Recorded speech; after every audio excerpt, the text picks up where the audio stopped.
pleasure to be here. And I will say that it's nice to see Dennis Christopher. Thank you. I can use help with my wardrobe. It's all coming out from the podium. It's for later. And I just read that Dennis made his debut in Fellini's Roma. Yeah. And he's incredible. And that he also wrote for Cinzano in Breaking Away, the wonderful movie that Peter Yates made.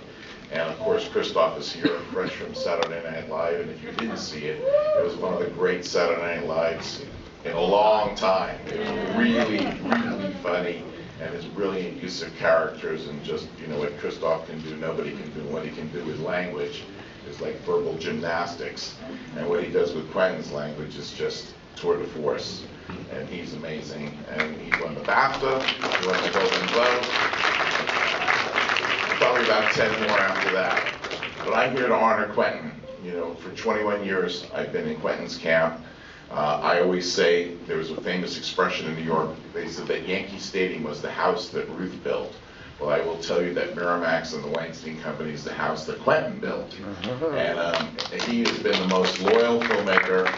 One should only have a relationship, and it's so rare in this business, as Mark and Rick will tell you, that the same filmmaker comes back, to work with the same studio time and time again, and even in all its incantations. That's called loyalty, and it's a very rare thing in this industry. But that's Quentin, and I know Quentin the man, more generous, man who loves films, loves cinema, and will go out of his way to find an actor who hasn't worked in 20 years, and he will cast that actor in a part in a movie, or he will take an actor who is, always good but didn't get the chance, and then uplift that actor's career. He doesn't do it because he has to do it. He can get any actor in the world to do anything he wants. Trust me, my phone call rings all the time, and I'm always the guy going, shit, Quentin, Daniel Day-Lewis wants to do this movie, and he'll go, listen, I want to cast Robert Forster in that role. And you know what? Robert Forster was great in the role. So, this is, and he does it because he loves movies, he loves actors. There's just such a genuine affection for this. There's just a genuine affection for the Italian cinema. I was with him in Venice, and we watched all those, cop movies, and, with the girls with the, cute butts and big boobies and whatever, and the scary ones, and, but in each movie, Quentin found something that was unique and something just so beautiful about cinema. He once came to my office and showed me a Roy Rogers movie. Roy Rogers was sort of like, the singing cowboy, in American movies, and I go, what the hell is he watching this for? And then you saw this beautiful, beautiful scenes with horses and the West, and the way this director, shot the film. You could see how much he loved the film. And you see some of the joy of the Roy Rogers movie in Django. His influences are everywhere, and now his influences an entire generation of filmmakers. He is without a peer. He is incomparable. He is the greatest filmmaker of our time. Ladies and gentlemen, Quentin Tarantino.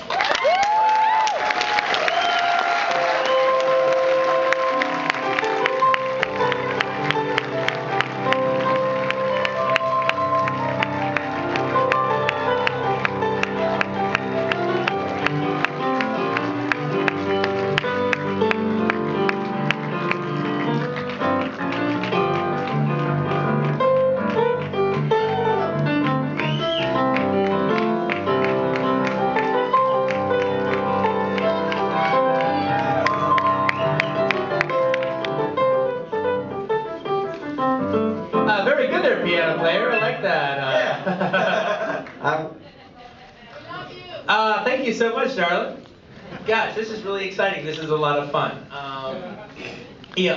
This is a real honor to get it from you guys, and I have to say it's really exciting about the success of Django, because there was all this talk when we were doing it that we figured that maybe we could actually pull it off in America, but there was all this talk about, yeah, but Westerns right now, they don't travel so well overseas, and Westerns that have done well here don't do well overseas, and then you put a black guy in the lead of it. On top of that, no, I don't know. I mean, we're doing it, but we're worried. We're fucking worried. And about, not as of last week, but we actually did really good last week too, but before last week, we were 4 times in a row the #1 movie in Europe.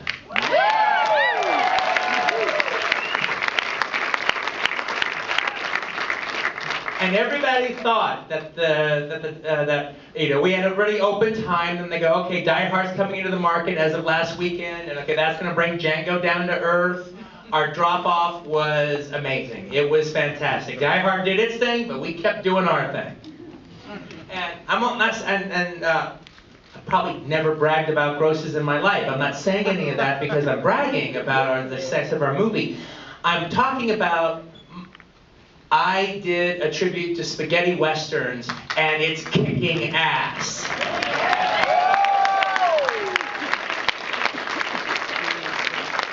I did a movie inspired by Sergio Corbucci films, all right? And I put it, and I tried to do it my way, tell my kind of story, and everyone is embracing it. And I could not be happier. And I hope, because the film's doing so well, just the way that when I came out with Reservoir Dogs, and I came out with Pulp Fiction, and then a whole new generation actually thought, hey, there's a new way to tell gangster stories. All of a sudden, these gangster films actually kind of speak to us now. And there became a whole wave. And people used to actually talk to me about it. And they would say, hey, are you pissed off at all these like smart-ass gangster films that have been coming out that are so obviously rip-offs of your shit? Are you pissed off about that? And I go, no, I'm not pissed off about that. I'm happy about that. I want to be an influence. I always considered it, as far as gangster films were concerned, I always considered it like, that Reservoir Dogs was like Fistful of Dollars, and it started a genre, a subgenre inside of gangster films. And I would love to see that happen with westerns now. I would love to, I actually think we need some true, real, full-on Italian spaghetti westerns made by a new generation. Made by a new generation of Italian filmmakers who have Western stories to tell and can recreate their own West of the Mind. I think that would be really cool. Now, one last thing I'd like to say. A few years ago, I gave an interview that actually became a big scandal in Italy, because it sounded like, the way it was relayed is that I was pissing on the Italian film industry. That I was saying, oh, they don't make nothing but shit, that's no good, it fucking sucks. All right, their shit's no good anymore, that's all fucking sucks. Okay, I never fucking said that. Okay. I never said that. One of the reasons I would never say that is, obviously, I don't actually see that much of the Italian commercial cinema that comes out unless it gets released in America. Or, that's just the way it is. All right. But what I was saying, what they took out of context, was the fact that I wasn't shitting on the current Italian cinema. I was glorifying the Italian cinema of old, back when actually Italy was a true force on the planet Earth, not just in Rome. And one of the things about it that I was actually saying is that Italy needs to not just do comedies, and not just do art films, not just do the great auteur films when it comes time for them to do their next one, whether it be Bellacchio, whether it be Eduardo Omi, or whoever it is. And their stuff is fantastic. We want that. We need that. We need those great auteurs. But we also need genre cinema. I want to see the new Fernando de Leos out there doing crime films. I want to see the new Corbucci's. I want to see the new Castellaris. I want to see them all doing. That was when Italians made 3 giallos every week. All right, and they were in the theaters all the time. That was really exciting. That was cool. And to me, that is exciting. A mix of art, genre, and entertainment, and i.e. the comedies. That's a full-bodied cinema. That's a full-bodied international cinema. That's a cinema that can travel. And if Django Unchained is, since it's definitely a love letter to Sergio Corbucci, we had Sergio Corbucci's great leading man, right here, Franco Nero. We have the leading man of Sergio Corbucci's last Western, Giuliano, Gemma. And in that spirit, we would like to see more Italian Westerns coming out of Italy. Okay, so thank you very much for all this.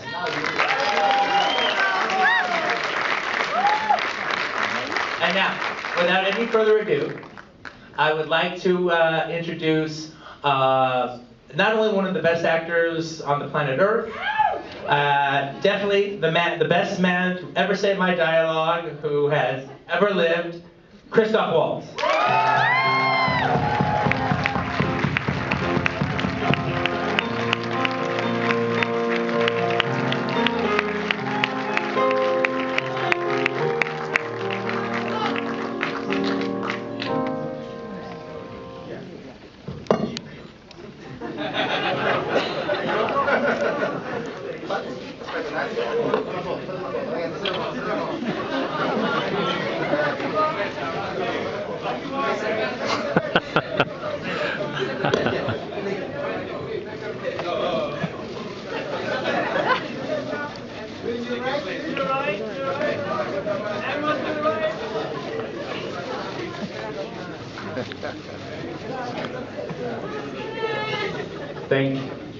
Thank you very much. We've been talking about the greatest filmmaker alive, Quentin. We've been talking about the greatest producer alive, Harvey. We've been talking about the Italian legends, Franco and Giuliano. We haven't been talking about the greatest host alive, Pascal. We're here because of him. And this is a wonderful Pulcinella. See, Pulcinella has a hunchback, but I don't, thankfully.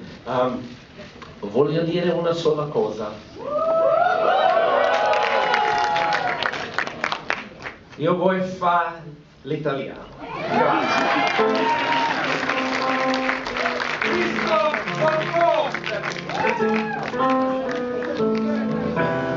E allora, sono un italiano vero. Bravo Cristo. Allora ringraziamo ancora una volta per essere venuti qui. I feel like I'm in Ischia, you know? Cristoforo. Come lo chiamo io. Thank you so much for being here. Now we're gonna have we're gonna see two things. One is the documentary shot by Carlo Nero about Franco. And then we're gonna see Django by Sergio Corbucci. Really thank you to Harvey Weinstein, to Quentin and to Christoph for giving us this big honor.